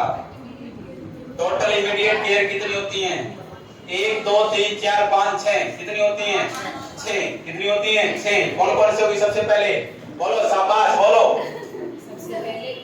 लो चलो तुम मीडिया का एक टॉपिक करवा सकते हो 5 मिनट के अंदर। सबसे पहले टोटल कितनी केयर बेटा? 6। सबसे पहले परफॉर्म एयरवे क्लीयरेंस। क्या बेटा? Perform airway clearance. Second one perform Apgar score. Third one perform umbilical cord cutting. Fourth one बेटा clean the baby and wrap the baby. Fifth one apply identification pad और sixth one provide vitamin K injection and eye medicine. कितनी होगी total? 6। सबसे पहले airway को clear करने के लिए बेटा अपने को पोजीशन देनी होगी हेड लॉक पोजीशन। कौन सी पोजीशन बेटा? Head lock position. अगर क्वेश्चन पूछ लिया जाए सबसे पहले जो सक्सेनिंग परफॉर्म करेंगे एयरवे को क्लियर करना है। एयरवे को क्लियर करने के लिए पहले माउथ को क्लियर करोगे या नोज को?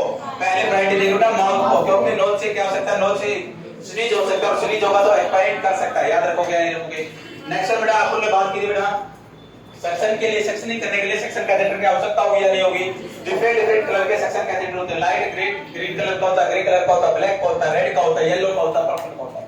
अपन ने बात की बेटा सक्शन प्रेशर की। सभी को पता प्रीटर्म के अंदर 40 से 60, प्रेटर्म के अंदर 60 से 80, चाइल्ड के अंदर 80 से 100 और अडल्ट के अंदर 100 से 120 से बढ़ा सकते हैं 150 तक है और एनएस का भी यूज कर सकते हैं। नेक्स्ट वन हमेशा याद रखना कॉन्शियस पेशेंट के अंदर, कॉन्शियस पेशेंट के अंदर जो सक्शन कैथेटर है उसको इंसर्ट करके चलते हैं कहां तक है? टिल गैंग रिफ्लेक्स, जब तक गैंग रिफ्लेक्स इंसर्ट नहीं हो जाता। अगर बेटा अनकॉन्शियस की मैं बात करूं तो अनकॉन्शियस के अंदर कब तक करना? At the level of carina, और जब तक एक रेजिस्टेंस क्रिएट नहीं हो जाता। अगर इससे भी रेस्पिरेशन स्टार्ट नहीं होता। नेक्स्ट वन हमेशा याद रखना जब भी सक्शनिंग परफॉर्म करेंगे, सक्शन कैथेटर को इंसर्ट करेंगे तो मशीन को ऑफ करना है, जब भी अपन रिमूव करेंगे तो ऑन कर लेना है। अगर बेटा इससे भी सक्शनिंग करने से भी रेस्पिरेशन स्टार्ट नहीं होता तो अपने को करना है टू प्रोवाइड टैक्टाइल स्टिमुलेशन। क्या प्रोवाइड करनी है? Tactile stimulation. रब करेंगे बैक को, किसको बेटा? जो बैक होगा बेबी को उसको रब करेंगे। बेबी क्या करेगा? क्राई करेगा। क्या करेगा? क्राई करेगा। और जितना ज्यादा क्राई करेगा उसमें ज्यादा लंग्स एक्सपेंड होंगे, उतना अच्छा रेस्पिरेशन होगा। लेकिन बच्चा आरामी होता, बच्चा रोएगा नहीं, फिर भी नहीं रोएगा तो बेटा क्या करेंगे? तो प्रोवाइड ऑटो थेरेपी। क्या प्रोवाइड करेंगे? Auto therapy. हमेशा याद रखना auto therapy less than 60% concentration. कितनी कंसंट्रेशन है? 60% से कम कंसंट्रेशन देंगे। अगर बेटा 60% से ज्यादा दे दी, मैंने बताया था हाई कंसंट्रेशन के कारण, हायर कंसंट्रेशन के कारण कंडीशन होती है लेटरल फाइब्रोप्लेसिया। बताई दिया है, बताइए बच्चे के लिए देखने को मिलेगी ब्लाइंडनेस। नेक्स्ट बेटा अगर फिर भी रेस्पिरेशन स्टार्ट नहीं होता तो इंडिकेट करेगा आरडीएस हो सकता है। क्या हो सकता है? आरडीएस हो सकता है। बर्थ एक्सपेक्टेंसी उस बच्चे के अंदर हो सकता है। आरडीएस होता है सर्फेक्टेंट की अमाउंट बिल्कुल कम हो, सर्फेक्टेंट की अमाउंट कम होगी तो सेल्विलाई जो कोलैप्स होने के चांसेस उतने ही ज्यादा होंगे। आरडीएस के अंदर 3 मोस्ट कॉमन साइड इफेक्ट होती है नेजल फ्लेयरिंग, ग्रंटिंग और chest restriction. Chest restriction, nasal flaring होता है आउटवर्ड नोस्ट्रिल का वाइड होना during the time of inspiration, और ग्रंटिंग होता है एक साउंड का प्रोड्यूस होना during the time of expiration, और चेस्ट रिस्ट्रक्शन का मींस होता है अपोजिट मूवमेंट ऑफ स्टर्नम का या चेस्ट का अपोजिट मूवमेंट होना during the time of respiration. Next one बेटा बर्थ एस्पेक्ट से होता है failure in initiation of respiration. जो इनिशिएट रेस्पिरेशन को स्टार्ट करने में भी क्या होता है? फेलियर होता है। नेक्स्ट बेटा अपन बात करेंगे चलिए second one perform Apgar score. सबसे पहले एपगार्ड स्कोर 1952 में वर्जीनिया एपगार्ड ने, किसने बेटा? वर्जीनिया एपगार्ड ने 1952 के अंदर पहली एंटीसाइकोटिक मेडिसिन आई थी CPZ chlorpromazine. By the Apgar score assess 3 body system function. Apgar score जब अपन परफॉर्म करेंगे तो 3 बॉडी सिस्टम को एसेस कर सकते हैं, नर्वस सिस्टम को, कार्डियोवास्कुलर सिस्टम और रेस्पिरेटरी सिस्टम। टोटल कितने पैरामीटर? 5 पैरामीटर होते हैं। पल्स होती है बेटा, अपीयरेंस होती है बेटा, नेक्स्ट पल्स होती है, रेस्पिरेशन रेट बोल देंगे, ए से बेटा अपीयरेंस होगी, जी से बेटा ड्राइनेस या रिफ्लेक्स होगी, ए से बेटा एक्टिविटी होगी या मसल टोन होगी। सबसे पहले अगर बात करें चलो बेटा अपने को एसेस क्या करना होगा? सबसे पहले अपने को एसेस से क्या करके चलेंगे? सबसे पहले पल्स रेट, क्या बेटा? पल्स रेट, फिर बेटा रेस्पिरेशन, क्या बेटा? रेस्पिरेशन, फिर एक्टिविटी या मसल टोन, फिर रिफ्लेक्स और लास्ट में अपीयरेंस चेक करके चलते हैं। अगर पल्स रेट कितने से अपसेट है तो 0 बेटा, अगर पल्स रेट 100 से कम है तो 1 और पल्स रेट 100 से ज्यादा है तो 2। अगर रेस्पिरेशन रेट बिल्कुल अपसेट है तो 0। अगर स्लो है, बच्चा स्लो क्राई कर रहा है, आराम से क्राई करेगा तो आराम कम रेस्पिरेशन होगी, अगर वाइडरस क्राई करेगा, ज्यादा क्राई करेगा तो ज्यादा होगी। नेक्स्ट वन एक्टिविटी को जब अपन चेक करते हैं बेटा, नो मोमेंट, किसी प्रकार की मोमेंट नहीं है, मिनिमम फ्लेक्शन करा, मिनिमम मूवमेंट है या मैक्सिमम फ्लेक्शन करा, अच्छे से बॉडी को मूवमेंट करा तो 2 देंगे। रिफ्लेक्सेस को चेक करते हैं, किसको चेक करते हैं? रिफ्लेक्सिस को चेक किया जाता है। रिफ्लेक्सिस को जब चेक किया जाता है तो बेटा अगर बिल्कुल फ्लैसिड है, किसी प्रकार की कोई मूवमेंट है नहीं है, ओनली फेस मूव, पूरी केवल और केवल बेटा फेस को मूव कर पा रहा तो एक, और पूरी बॉडी को मूव कर पा रहा है तो दो। अगर पूरी की पूरी बॉडी में साइनोसिस है जीरो, एक वर्ड होता है एक्रोसाइनोसिस। एक्रोसाइनोसिस केवल और केवल जो एक्सट्रीमिटी जो ब्लू है बेटा, पूरी बॉडी बाकी पिंक है और पूरी की पूरी बॉडी पिंक है तो दो। अगर इसके अंदर बात करें चले बेटा जीरो कितना होता है, 0 से 10 होता है, 0 से 10 होता है, 8 से 10 है तो नॉर्मल है, किसी प्रकार के एक्स्ट्रा केयर देने की जरूरत नहीं है। अगर बेटा मैक्सिमम 4 से 7 है, कितना है 4 से 7 है तो उसको रिस्क हो सकता है, एनआईसीयू में रख सकते हैं, ऑटो थेरेपी प्रोवाइड कर सकते हैं, और 0 तो 3 है तो बेटा सीपीआर देके चलेंगे। क्या देके चलेंगे? सीपीआर। आ रहा है समझ में? वैसे पागलों की तरह बोल रहा हूं मैं। नेक्स्ट है बेटा perform umbilical cord cutting. Umbilical cord cut को कब करना चाहिए? अम्बिलिकल कॉर्ड की लेंथ कितनी? 45 सेंटीमीटर। स्पाइनल कॉर्ड की कितनी? 45। फोटोथेरेपी की हाइट कितनी? 45। नेक्स्ट वन फीमर की हाइट कितनी बेटा? 45। एम्ब्रियोनिक पीरियड कितना? अप्रोक्सीमेटली 45 होता है। ये सारी क्या बेटा 45। नेक्स्ट वन अगर बात करें बेटा अम्बिलिकल कॉर्ड है, अम्बिलिकल कॉर्ड के अंदर कितनी blood vessel? 4 blood vessel. But at 4 month of pregnancy, जैसे चौथे मंथ की प्रेगनेंसी चालू होगी, एक क्या हो जाएगी? डिसअपीयर। कौन सी डिसअपीयर होगी? Right umbilical when. वेन क्या होगी? डिसअपीयर होगी। लेफ्ट अम्बिलिकल वेन लेफ्ट रह जाएगी, बच जाएगी। नेक्स्ट बेटा वाटर जेली होती है। क्या होती है? वाटर जेली होती है। जेलेटिनस सब्सटेंस होता है, जेली लाइक सब्सटेंस होता है जो कि फ्रिक्शन से घिसावट से बचाता है। किससे बचाता है बेटा? फ्रिक्शन से बचाता है, घिसावट से बचाता है, और इंसुलेट करके रखता है। क्या रखता है? इंसुलेट करके रखता है। नेक्स्ट अगर अपन बात करें बेटा कब कट करना चाहिए, कब करना चाहिए अम्बिलिकल कॉर्ड को? हमेशा याद रखना जब पल्सेशन क्या हो जाए? स्टॉप हो जाए। क्या हो जाए? पल्सेशन है स्टॉप हो जाए। क्यों? क्योंकि 80 से 100 ml ब्लड होता है किसके अंदर बेटा? अम्बिलिकल ब्लड वेसल के अंदर, और वो 80 से 100 ml ब्लड किसके अंदर चला जाएगा? बच्चे के अंदर, और बच्चे को बचा सकता है फिजियोलॉजिकल एनीमिया से। किससे? फिजियोलॉजिकल एनीमिया से। कैसे कट करते हैं देखना, पहले कुछ था अब कुछ है बेटा। पहले क्या होता था, जैसे कि अपन बात करें चलिए अपना ये अपना बेटा फोटोकॉपी निकली है, नई आई है मार्केट के अंदर, और ये है प्लेसेंटा। क्या बेटा? प्लेसेंटा। पहले क्या करते थे अपन 5 सेंटीमीटर इस साइड करते थे बेटा, करते थे या नहीं करते थे? फिर 2.5 सेंटीमीटर यहाँ करते थे या नहीं करते थे? फिर इन दोनों के बीच में के तक लगाते थे या नहीं लगाते थे? लेकिन आजकल क्या हो गया? सीक्वेंस चेंज हो गया। पहले 5 फिर 2.5 और फिर इसके बीच में से काट देते हैं। अब सीक्वेंस क्या हो चुका है? चेंज हो चुका है। कौन सी कंडीशन ऐसी होंगी जिसके अंदर अपन अर्ली कट करते हैं? सबसे पहले कौन सी कंडीशन? मल्टीपल प्रेगनेंसी है। कौन सी प्रेगनेंसी बेटा? मल्टीपल प्रेगनेंसी है, एचआईवी वाली कंडीशन है, और क्या मल्टीपल प्रेगनेंसी में क्यों करेंगे? कौन बताएगा? सेकंड बेबी को बचाने के लिए फिजियोलॉजिकल एनीमिया। नेक्स्ट वन बेटा अगर ट्रम क्या है? प्री ट्रम है। क्या है बेटा? प्री ट्रम डिलीवरी है, उसके अंदर भी अर्ली कट कर देंगे क्योंकि बच्चे के अंदर हाइपरवोलेमिया हो सकता है। नेक्स्ट वन अपन ने बात की बेटा इसको कट करने के बाद एक रिमेनिंग रह जाता है, उसे बोलते हैं अम्बिलिकल कॉर्ड स्टंप। क्या बोलते हैं? Umbilical cord stump. उसको कभी भी मॉइस्ट नहीं रखना चाहिए, नहीं तो माइक्रो ऑर्गेनिज्म की ग्रोथ हो जाएगी। नेक्स्ट वन हमेशा बेटा 7C टेक्निक का, कितनी का? पहले 5C टेक्निक का यूज करते थे, आजकल 7C टेक्निक का यूज करने लगे। क्लीन क्या लेंगे? ब्लेड लेंगे, क्लीन सरफेस होना चाहिए, क्लीन टॉवल होना चाहिए, क्लीन हैंड होने चाहिए, क्लीन वाटर होना चाहिए, क्लीन क्लैंप होना चाहिए, और क्लीन ही जो अपन हैंड लेंगे जिसमें बेबी को लेंगे वो क्लीन होने चाहिए। क्यों बेटा? नियोनेटल टेटनस से बचाने के लिए। किससे बचाने के लिए? नियोनेटल टेटनस से। याद रखोगे या नहीं? नेक्स्ट बेटा clean the baby and rape the baby. इसके अंदर सबसे पहली प्रमाणित थर्मोजेनेसिस, बच्चे के अंदर हीट का प्रोडक्शन होता है, नॉन शिवरिंग। कैसा बेटा? Non shivering. किसी प्रकार के भी देखना आप लोगों ने देखा होगा, आपको जब भी बुखार आता है बॉडी का टेंपरेचर बढ़ता है, शिवरिंग होती है नहीं थी? कपकपाहट पहले होती है, फिर बॉडी का टेंपरेचर बढ़ता है, बढ़ता है या नहीं बढ़ता? या ऐसा कोई प्राणी बेटा जिसके अंदर ऐसा बिल्कुल भी नहीं होता है? क्या क्लास के अंदर सभी को पहले तो क्या होती होगी बेटा? शिवरिंग होती है नहीं होती? कपकपाहट होती है नहीं होती? फिर बॉडी का टेंपरेचर बढ़ता है। लेकिन बच्चे के अंदर कभी भी शिवरिंग नहीं होगी, उसके शिवरिंग के बगैर ही बॉडी का टेंपरेचर बढ़ेगा। इसके लिए रिस्पांसिबल होते हैं फैट। कौन सा फैट? ब्राउन फैट या ब्राउन फैट एडिपोज टिश्यू। हमेशा याद रखना बेटा बॉडी का 4% पार्ट पर, कितने परसेंट पार्ट पर बेटा? बॉडी के 4% पार्ट पर पाया जाता है। कहां पर पाया जाता है? Neck of neck, shoulder, axilla, groin area के ऊपर पाया जाता है। नेक्स्ट अगर बच्चे के अंदर बेटा हाइपोथर्मिया की कंडीशन है, कौन सी कंडीशन है? हाइपोथर्मिया की कंडीशन है तो थर्मोरिसेप्टर रेगुलेट होंगे, स्टिमुलेट होंगे। अगर बात करें इसलिए कहां पर होंगे? सबक्यूटेनियस के ऊपर पाए जाते हैं। हाइपोथैलेमस तो होता ही सभी को पता है, एक स्पाइनल कॉर्ड के अंदर बेटा पाया जाता है थर्मोरिसेप्टर से। अगर मैं बात करें तो सबसे पहले थर्मोरिसेप्टर स्टिमुलेट हुए, स्टिमुलेट होने के बाद सिंपैथेटिक नर्वस सिस्टम को स्टिमुलेट करेंगे, और सिंपैथेटिक नर्वस सिस्टम एक्ट करेगा एड्रिनल ग्लैंड पर, और एड्रिनल ग्लैंड के मेडुला पार्ट पर एक्ट करने के बाद एपिनेफ्रिन और नॉरएपिनेफ्रिन के सीक्रेशन को बढ़ा देगा, जो कि काम करते बेटा फैट को ब्रेक डाउन करने का। किसको? फैट को। जितना ज्यादा ब्राउन फैट ब्रेक डाउन होगा उतना ही ज्यादा हीट का प्रोडक्शन होगा। और अपने को हीट ही चाहिए ना, हाइपोथर्मिया में क्या चाहिए? हीट चाहिए। चाहिए या नहीं चाहिए? नेक्स्ट वन थर्मोलाइसिस, मैंने आपको समझा दिया था बेटा, रेडिएशन के द्वारा हो सकता है, इवेपोरेशन के द्वारा हो सकता है, कंडक्शन और कन्वेक्शन। मैंने बताया था अगर रेडिएशन के द्वारा हो रहा था बच्चे को अपन ने क्या करना बेटा? Keep away from the outside world, outside world से दूर रखना है। नेक्स्ट वन अपन ने बात की बेटा इवेपोरेशन के द्वारा होता है उसको क्लीन करना, ड्राई करना और वार्म इलेक्ट्रिक के अंदर लपेट देना है। कंडक्शन के अंदर बताया था बेटा जितने भी प्रोसीजर वगैरह होंगे सभी को अपन ने क्या करना है? सभी को अपन ने क्या करना है बेटा? अपन ने परफॉर्म करना वार्म वेंटिलेटेड सरफेस के ऊपर। और कन्वेक्शन के अंदर मैंने बताया था जितने भी खिड़की दरवाजे सबको बंद कर देना है। Next one identification band, identification band के अंदर बेटा बात की थी, अगर मैं बात करूं, चलो अगर मेल बेबी है तो ब्लू कलर का बैंड अप्लाई करेंगे, अगर फीमेल बेबी है तो पिंक कलर का, क्योंकि लड़कियां कैसी होती है? गुलाबी होती है नहीं होती? और लड़के कैसे होते हैं? नीले होते हैं, नीले कट होते हैं नहीं होते रे? कितना ही क्रीम लगाने की कोशिश कर ले काला तो काला ही रहेगा, रहता है ना।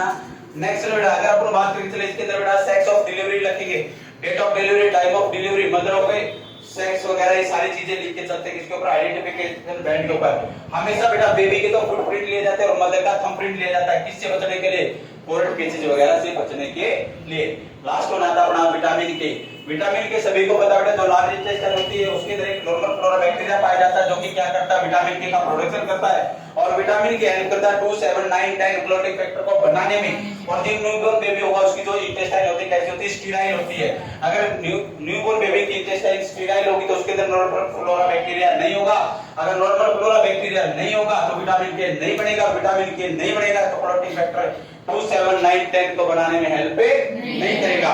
अगर ऐसा नहीं होगा तो ब्लीडिंग की टेंडेंसी, रिस्क फैक्टर बढ़ेगा। अगर ब्लीडिंग की रिस्क फैक्टर या टेंडेंसी बढ़ेगी तो क्या होगा बेटा? ब्लीडिंग होने के चांसेस होंगे तो अपन क्या देते हैं? विटामिन ए देते हैं। और कितना देते हैं? 1 ml, 0.5 to 1 ml। प्रीटर्म होगा लेस देन 1 kg होगा तो 0.5 ml देंगे। अगर ट्रम बेबी है अच्छा वेट वगैरह तो 1 ml देके चलेंगे। कहां पर? आईएम रूट से वेस्टस से लेटरलिस। नेक्स्ट आई मेडिसिन बेटा, आई के अंदर इंफेक्शन से बचाने के लिए आई मेडिसिन का यूज करते हैं। दो प्रकार का इंफेक्शन देखने को मिल सकता है, नियोनेटल सबसे पहले देखने को मिल सकता है क्लेमाइडियल कंजक्टिवाइटिस। क्या बेटा? क्लेमाइडियल कंजक्टिवाइटिस कौन कोज कर सकता है? क्लेमाइडियल ट्रोकेमाइटिस कोज कर सकता है। एक अपने को देखने को मिल सकता है बेटा नियोनेट्रम। क्या मिल सकता है? नियोनेट्रम। और नियोनेट्रम कोज कौन कर सकता है? नाइजीरिया गोनेरिया, एक एसटीडी भी कोज करता है फीमेल के अंदर। और इन तीनों के अंदर दोनों के अंदर अपन मेडिसिन यूज करते हैं सिल्वर नाइट्रेट 1% टेट्रासाइक्लिन और इलेक्ट्रोमाइसिन का यूज कर सकते हैं। ये थी इमीडिएट आया कुछ पल्ले पर पूरा 1 दिन का टॉपिक है, ये पूरा 1 दिन का 4 घंटे का टॉपिक है। ये जब लिखने चलोगे तो रिफ्लेक्स से बताऊं क्या? चलो थोड़ा क्यों पकड़े 1 मिनट में मैं सर से पूछ लेता हूं।